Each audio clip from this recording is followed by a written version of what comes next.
যেখানে একই সঙ্গে সমুদ্র আছে, পাহাড় আছে, বন জঙ্গল আছে, টিলা আছে, আরো নানা নদী আছে, খাল আছে, লেক আছে। একটি নিপুণ শিল্প, যে শিল্পকে আপনি কখনো অতিক্রম করতে পারেন। এখানে প্রত্যেকেই জানেন যে এটি এমন একটি জায়গা যে দেয়াল কখনো জায়গায় অতিক্রম করে।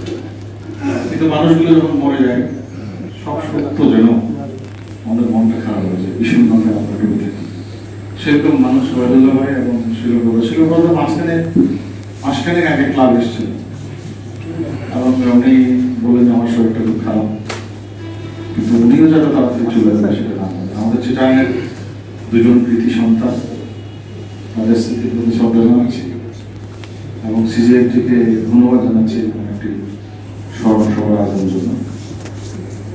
চট্টগ্রামের অনেক ঐতিহ্য, অনেক সংস্কৃতি, অনেক কৃতি মানুষ, যেখানে একই সঙ্গে সমুদ্র আছে, পাহাড় আছে, বন জঙ্গল আছে, টিলা আছে, আরো নানা নদী আছে, খাল আছে, লেক আছে।